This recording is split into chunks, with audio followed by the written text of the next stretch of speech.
Everybody, welcome back to the Sunnydale Review. I'm Brian. I'm Jillian. Jillian, how you doing? I'm good. How are you doing? Doing quite well. I'm ready to jump into these two episodes. I took the notes, so hopefully they're coherent. We'll find out. And, this is a big episode because we're saying goodbye and then saying hello. Yes. Let's start with the goodbye first. Hero Season 1, Episode 9 originally aired November 30th, 1999, written by Howard Gordon and Tim Minear, and directed by Tucker Gates. So, Cordelia is pitching a commercial for Angel's Investigations. They do a cool thing where, her pitch is being played out, on what it could look like for the beginning of the episode. So she's like, we start off with a narrator, maybe someone famous but cheap, like one of the lesser Baldwins, which I love. Anytime you take shots at one of the lesser Baldwins in anything, it's just hilarious to me. She casts herself in the lead role, of course. She's like, see someone walking down the street, maybe an actress who's just about to rise, and you have someone be attacked. Angel comes, saves the day, looks right to the camera and says, "You can count on me because I'm the Dark Avenger." They wanted him to be Batman. Mm-hmm. And Angel and Doyle just like, this sounds awful and expensive, so no. Oh man. Well, after Angel shoots it down, Cordelia is talking to Doyle, and she's like, maybe Angel isn't relatable enough to be the face of this. We need, someone who the everyman can relate to, who's not very impressive in any way. Someone like you, Doyle. Doyle's like, I don't know about this, but she's like, listen, we need customers. Not only for the business, but she says, he's only happy when he's fighting evil, so let's drum some up. He might be a little bit depressed after the events of I Will Remember You. Yeah, maybe a little. She also says that she's like, he's a superhero. Would it kill him to put on some tights and get us some promotion? Yes. Yes, it probably would. Yeah. And Dora's like, listen, I just pictured Angel in tights. It's very disturbing. It's a great line. Anyway, so she convinces Doyle to read for the commercial. He's awful at it. Cordelia said Angel doesn't have a heart, so he can't do the commercial.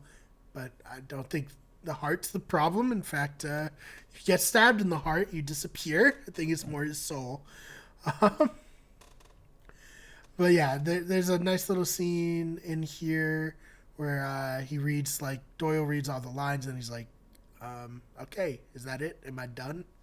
Which, we'll come back later. Doyle tries to comfort Angel over Buffy, being like, yeah, man, I get it. When Harry came by, even though it was for a short amount of time, it messed me up, so I understand.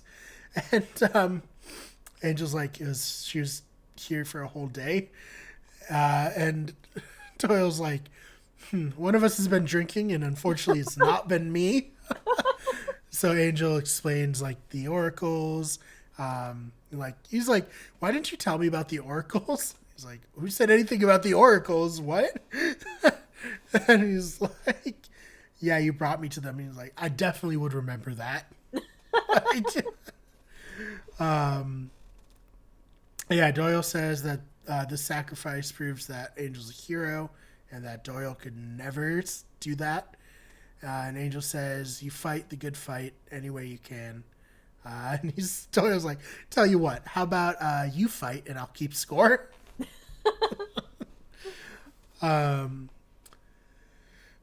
Another scene, Doyle fills Cordelia in about everything that happened, and Cordelia's like, what? Why would Angel not tell us about this?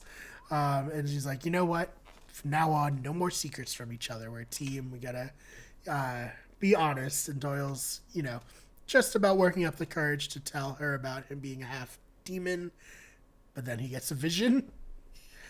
And it's funny too because they're like in the hallway stairs of like the building they're in, and so he's like freaking out, and she's like trying to play it off like he's doing charades. It's like, oh, I know this one, as someone's walking by.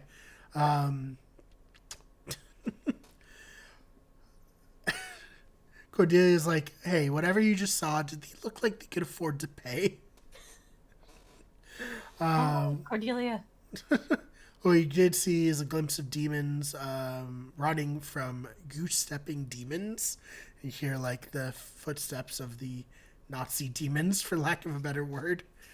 Angel and Doyle go to check out where the demons who were being chased were hiding. Angel finds them hiding under the floorboard. You know, very, very, I don't want to say heavy-handed, but, you know, Nazi imagery. People hiding under floorboards. Angel and Doyle are filled in about the Nazi demon. They're called the Scourge, or the Scourge.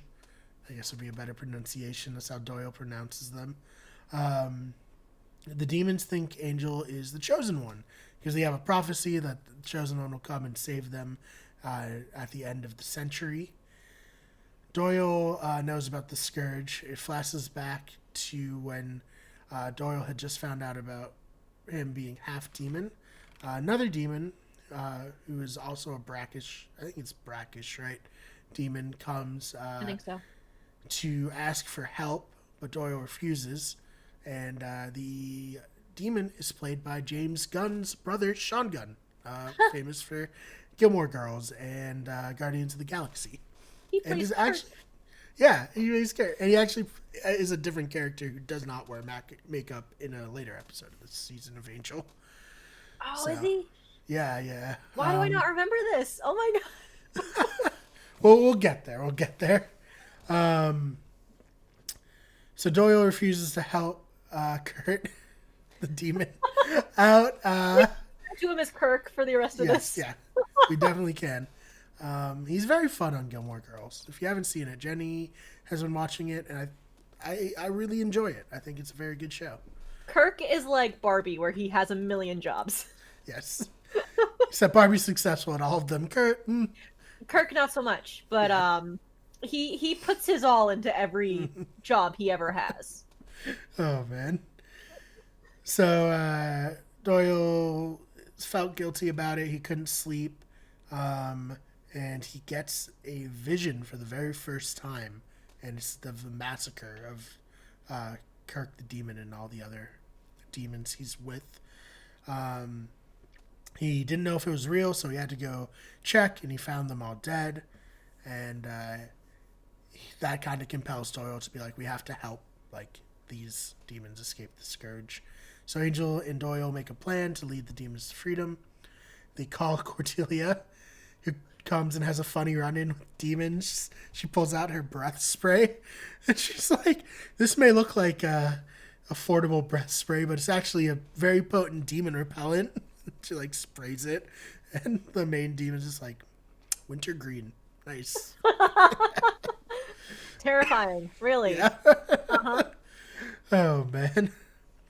They're like, hey, Cordelia. Doyle comes out, is like, oh, we're actually helping them, and she's like, can I have a quick word with you? And she's like, they're demons. Why are we helping them? This is antithetical to what we usually do. And he's like, no, they're good demons. They're running from actually bad demons. It cuts to Angel, or Doyle explains that Angel is arranging to have a ship take them out of the country because the captain of the ship owes Angel money. And Cordelia is like, what? Someone owes Angel money? Why are we not getting this money? To pay my salary? Yep. Angel is shown speaking to the dockmaster, and he's like, listen, there's going to be a ship. No one's going to check it out. And he's like, I assume that the captain told you about me. And the dockmaster's like, he told you that you tried to bite him. And he's like, oh, I didn't bite him. And he's like, oh, so you're not? He's like, oh, no, I wasn't hungry. And if you don't do this, I will bite you. So you have to do this. So back with the other demons, there's a teen demon named Reef who ran away because he doesn't want anything to do with this whole prophecy chosen one thing. Doyle's like, okay, I'll go after him. Still feeling guilty about not helping Kirk earlier in the episode. Doyle gives the kid a big speech about not turning his back on their kinds because he knows where it leads. And they have a big thing about it. It's like, well, it's not the same for you. You can pass as a human. I can't pass as a human. The only time I ever got to go out when I was a kid was on Halloween. But Doyle is able to convince him, like, you can't just abandon your family. You'd regret it forever. Mm-hmm. So they're going to go back to the ship en route. The Scourge comes. They duck into a house. Doyle causes a diversion. An Angel, like, as he's being chased by the Scourge, like, brings him into an alleyway. They come up with a plan. Angel brings him back to the Scourge. Tries to play it off like, oh, I'm a really self-loathing vampire who hates all half-breed demons, just like you all do, and breaks Doyle's neck and throws him to the ground to convince them. So he gets brought on to Scourge orientation, where he learns that the first mate of the ship ratted out the demons, and that guy, for his trouble, is shown a weapon called the Beacon, which kills anyone who is tainted with human blood and makes them explode. And eventually, that beacon will detonate and cause, like, the bad light to go a quarter mile in every direction, which is very, very bad. Not great for a densely populated area like Los Angeles. Yeah, real bad. Back on the ship, Cordelia is kind of setting everything up for them to hang out in, like, the cargo hold, trying to make it as comfortable as possible with the captain. The main demon thanks her and Doyle for helping, and she's like, yeah, this is what we do. We help. And he's like, yeah, I especially get, like, since Doyle's half demon and all that, like, this probably hits pretty close to home. And Cordelia's like, what? Back in the house where Doyle got his neck broken, Reef comes, finds him. Doyle just, like, cracks his neck back into place. He's like, I think I kind of hated that plan. And Reef's like, are all brackish demons this strong? And he's like, well, we're stronger as demons. So that's how he survived that. They get back to the boat. Cordelia is very upset with Doyle that he didn't tell her. And Doyle's like, well, I obviously, like, I'm interested in you. And she's like, well, back up. There are so many other reasons why I wouldn't be interested with you. Starting off with that you're short and poor. But eventually she's like, so anyways, you should just ask me out to dinner. And he's like, wait, what? And he's like, yeah, I don't care that you're half demon. Like, and I am actually interested in you. Angel has ditched the Scourge, gets there just in time to warn everybody. The weapon gets lowered into the ship. All the demons get locked in with the weapon. Angel fights a bunch of the demons off, kills, like, the main demon. He calls him a football head, which I thought was pretty hilarious. Because they have, like, this weird leathery part to their faces. Angel kills him, but then realizes, like, the bomb's detonated. Angel's fully 100% ready to sacrifice himself to disable the bomb. Doyle puts, like kind of, like, pretends to, like, comfort Angel about this sacrifice and punches him right in the face. And so Angel flies down, like, 3 stories to the ground. Just walk it off. He's fine. Yeah, he's fine. Obviously, Angel would have stopped Doyle from what he does next. But before Angel kisses Cordelia, a light passes between... Angel? Yeah, sorry. Before that, Doyle kisses Cordelia. A light passes from Doyle into Cordelia. He says, too bad we'll never know. And then his face turns into his demon form. That if this is a face that you could learn to love. He jumps onto the platform that the beacon's on. He disarms it, but pretty horrifically gets killed in the process. The episode ends with Cordelia and Angel watching the commercial from earlier. Doyle says on the video, "Come on down to our offices. You'll see that there's still heroes in this world." And he's like, "Is that it? Am I done?" So I like this episode. I gave it a 6, but I don't know if it should have been a 7. What would you give it? Watch, pass, and what's your rating? Okay, it's definitely a watch because it does have like long-running ripples plot-wise. I'd probably give this one around a 6. Yeah, I mean, it's very sad. It's really funny because obviously the actor who played Doyle knew that he was getting written off in this episode. He gives a really good performance, but the kid who plays Reef is not good. He's a very bad actor, and it's just really awkward. Like their scene between the two of them, where like the actor who plays Doyle is like giving it his all, like this is his last, like hoorah, and the other guy's just not that good. Yeah. No shade, but a little bit of shade. Yeah, a little bit of shade. All right, so from very sad to hopefully happier. Oh, sorry, what were you gonna say? Oh, I was gonna say, do we want to talk about why Doyle was killed off? Yeah, maybe we should. Do you want to take it from here?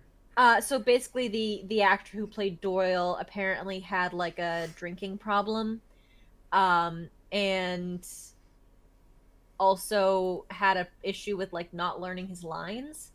Yeah. Which, as an actor, as a core actor in a television series, one of the three leads. Not great when you don't know your lines and you show up to set. And I don't remember if it was like literally he didn't know his lines or he liked to ad lib a little too much or, but yeah, they had to write him off because just from a production standpoint, it was not working out.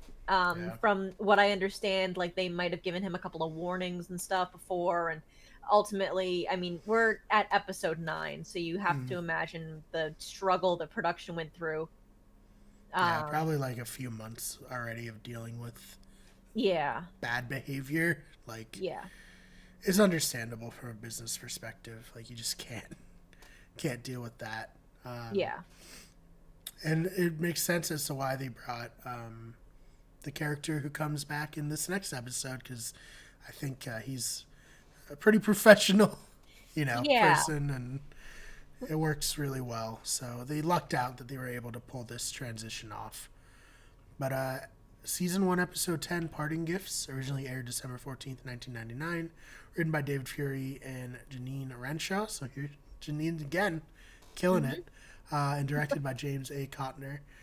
I will say one thing. I don't know if they wanted to do this because obviously a new character comes in and replaces Doyle in the credits, but in this credits, Doyle's still in the credits even though he's not in this episode. So I was very interested when I was rewatching it last night. I was like, what did they do right here with him gone? But I guess it was kind of like trying to leave the door open for, is he really dead or what? So we start off with Angel speaking to the Oracles because he's trying to turn back time again to get Doyle back. They're like, no, we're not going to do that again. We only did that because you were sacrificing something. We're not going to do it so you can get something back. That's not how this works. And they expel Angel from there. But Angel's like, well, okay, I get that, but also I don't have any contact to the powers that be now that Doyle's gone, so what am I supposed to do? And they give him a big, vague speech about how when one door closes, another opens, and we cut to a man on a motorcycle who's chasing a demon. But he's, like, slowly riding the motorcycle. Like, this is not... Yeah, there might be training wheels on that thing for how slow it's moving. Yeah, I think it's, like, supposed to be menacing, but once you find out, it's like, oh, okay, no. It's not menacing. So back at the office, Cordelia's struggling with the loss of Doyle because there's nothing at the office that he left behind. She's looking at, like, one of the cups, like, Doyle's special coffee cup.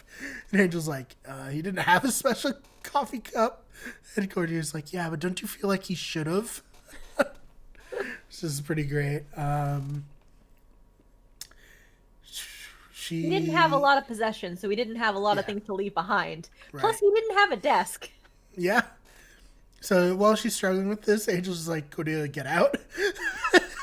And she's like, what? And he's like, oh, sorry, I'm bad at expressing things. I meant just like take the day off. And she's like, no, you can't do this. You're going to shut me out and do your whole dark and brooding thing. It's like, no, we need to stick together. And then she gets like a page. She's like, I need to go right now. Because she has an audition to go to. Elsewhere, or not elsewhere, sorry. As she goes to leave, a demon comes in and they almost run into one another. He asks, are you Angel? Are you the vampire with a soul? All that. And he's like, yeah, okay, let's talk. He's like, I just have one question. Why are you, I just realized it's the middle of the day. Why are you not in a coffin? And Angel gets really offended by this. He's like, that's not a real thing. It's just something some hack writers came up with. At the audition, Cordelia breaks down over a stain in a shirt being gone. She's like, see, it's gone. It's all gone. She starts crying. And the producers are like, that's an interesting choice, but I think we're going for, like, happy that it's gone. She's like, yeah, I'm sorry. I'll try it again. So she goes to try again, and she has a vision, just like Doyle. So that was a light passing between them from the kiss in the last episode. Mm-hmm. The demon at Angel's office tells a story about how he's being chased by an assassin, same assassin we saw earlier. It cuts to the assassin as the demon's talking about how he's relentless. He's almost caught him a few times. Like, he's just really dogmatic. This guy's like a professional. All that. Chasing me on his motorcycle at 10 miles an hour. Yeah, exactly. The assassin stops and finds yellow liquid on a building and like puts his hand in it. Cordelia comes in and kisses Angel immediately. And Angel, like, at first is like taking it back and kind of like, he doesn't react. And he's like, whoa, no, okay, Cordelia, like, you're sad. You're just emotional. Like, there's nothing here between us. And she's just like, damn it, it didn't work. And he's like, what didn't? Yeah. The demon comes in and she kisses him. It doesn't work again. And the demon, whose name is Barney, is like, boy, I love the way you treat your clients. So Cordelia explains that she had a vision, and she's like, you know how they look painful? They are way worse than they look. So yeah, she's like, I don't know, I saw this like blob gray thing, and she's not able to like process basically what happened, or really pick out like the details like Doyle was able to. Mm-hmm. So anyways, Angel goes to Barney's apartment to look for clues. It's a very, very creepy apartment. There he finds the assassin. The assassin points a crossbow at Angel, comes out of the shadow, and is like, hello, Angel. And it turns out that it's Wesley. Yay! So he's holding the crossbow on Angel, and he's like, I bet you thought you'd never see me again. And Angel's like, I'm going to be honest, I've not thought about you one time. And he's like, what are you doing here? And he's like, Angel, I'm asking the questions. And then Angel just knocks the crossbow out of his hand. And he's like, yeah, so you had a question? And he's like, so what are you doing here? He tells Angel that he's been let go by the council because since Buffy's not working for the council anymore, there's no need for him to be there. And he's reshaped himself as a rogue demon hunter. And he also tells him that he's not hunting Barney. Barney is being hunted because he's an empath demon, and he's able to basically feel what other people are feeling. He's chasing a demon that has cut a swath across the continent, mutilating other demons and stealing the various parts of those demons that give them their powers. And he's been tracking that demon who's been chasing Barney for a while and almost caught up with him at one point. And lately, the demon's been secreting a vicious liquid. And as he's saying this, stuff starts dripping onto his shoulder. Oh. And Angel's like that? And the assassin demon jumps down. They fight. Wesley wounds him. The demon jumps out of the apartment and runs away. Wesley and Angel come back to the apartment. Wesley goes to check out Angel's books to identify which demon it is. They explain to Barney. And it's like, okay, you're not actually being like hunted by Angel or by Wesley, because Barney freaks out when he sees Wesley. And Wesley's like, you were being hunted by a Kungai demon who comes from Asia. And earlier, he had tracked the demon through the Asian district. Cordelia says, oh yeah, that's Koreatown. And Angel's like, okay, I'll go find the demon. And Wesley's like, I'll come too. Like, this is my kill. And Angel's like, no, like, I had someone who had my back before. I'm not, like, ready to go into a partnership with anyone again, which is I thought a nice scene. Like, it shows that Angel's not, like, over what happened at all in the last episode. So it makes sense, because I think for all the faults that come from the Angel and Doyle storyline, they did do a good job of making them, like, buddies. Yeah. You know? Is this also the scene where Wesley tells Cordelia that he's now a rogue demon hunter, and Cordelia goes, what's a rogue demon? Yeah, so when Wesley is there, she's like, Wesley, and then kisses him. And she's like, damn it, I didn't feel anything. He's like, oh, I don't know, it went better than last time, I feel like. Which is a reference to the last season where they kissed and it was very awkward. And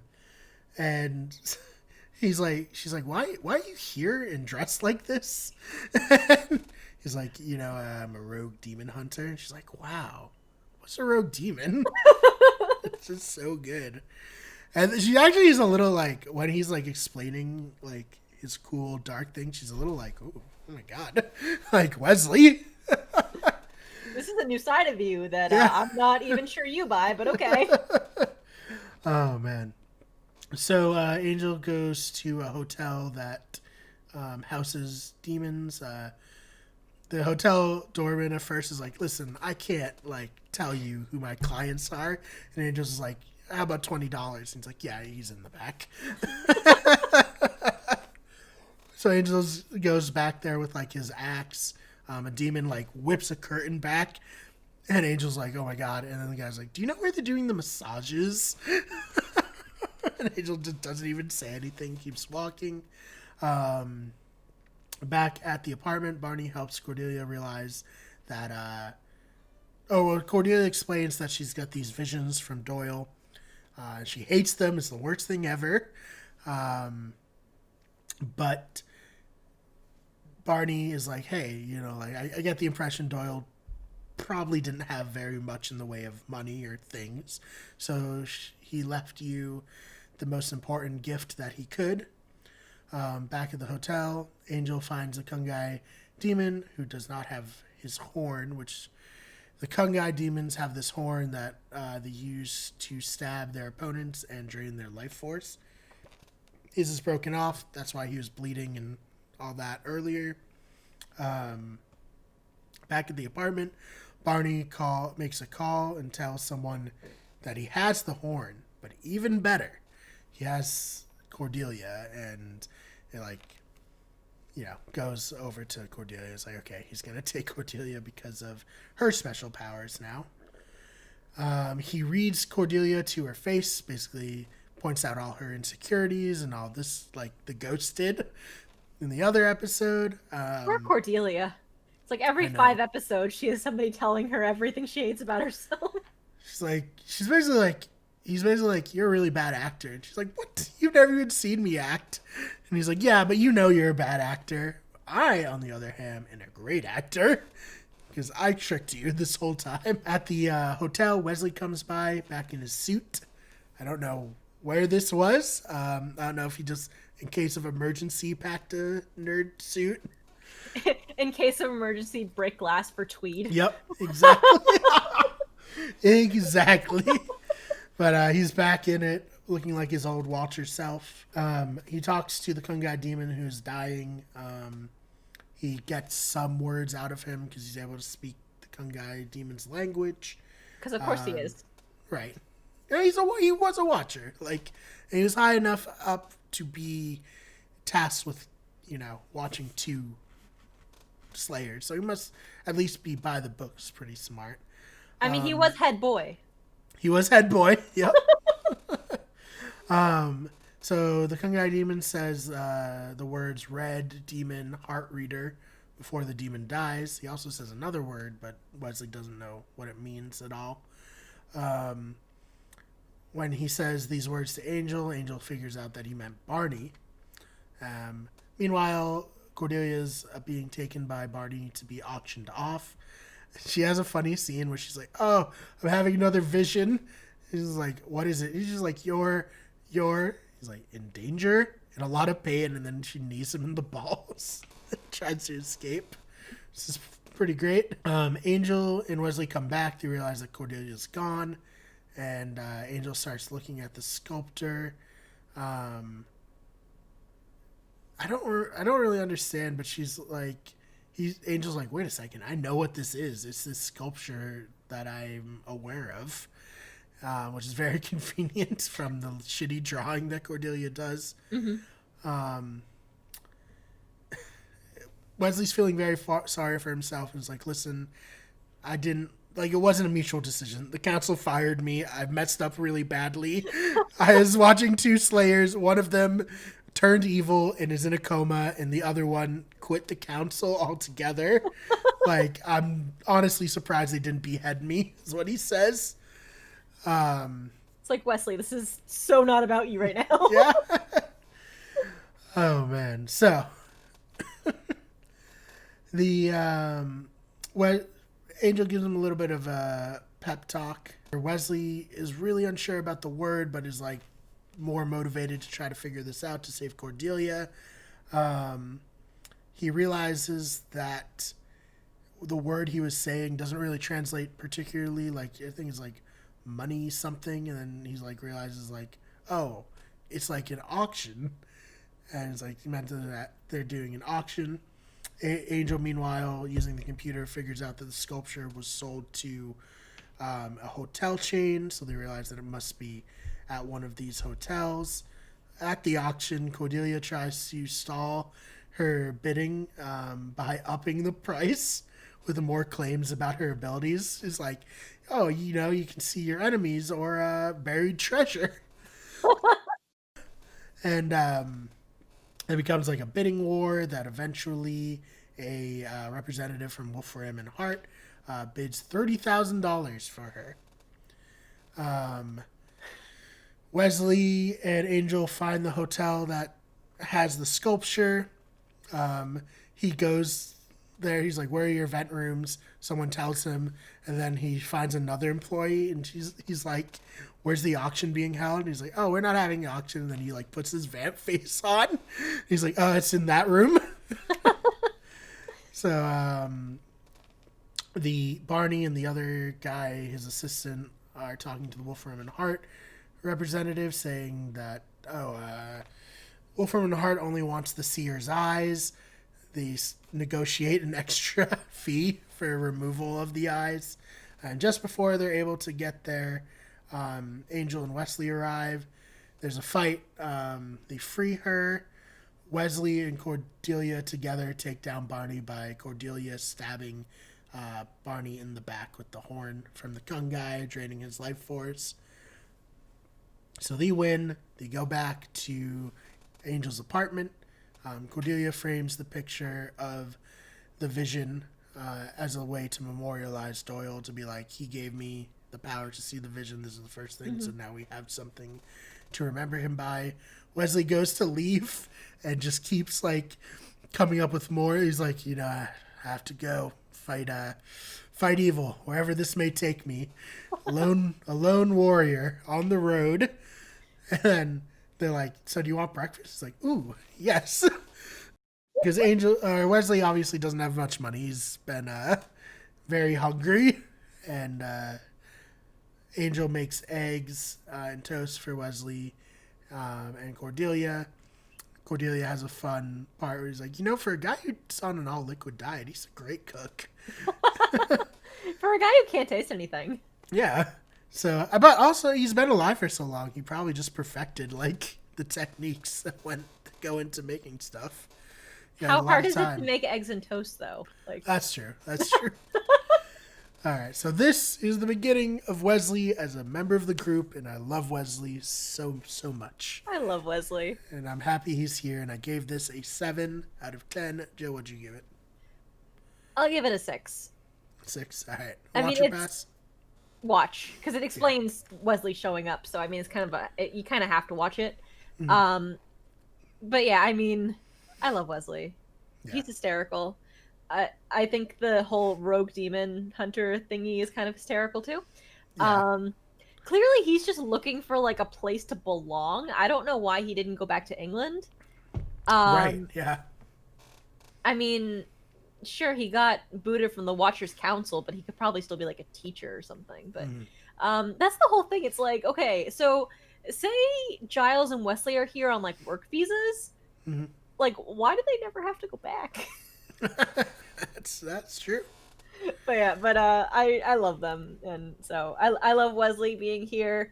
I definitely prefer Wesley over Doyle, and just seeing Wesley's progression. He definitely finds his home.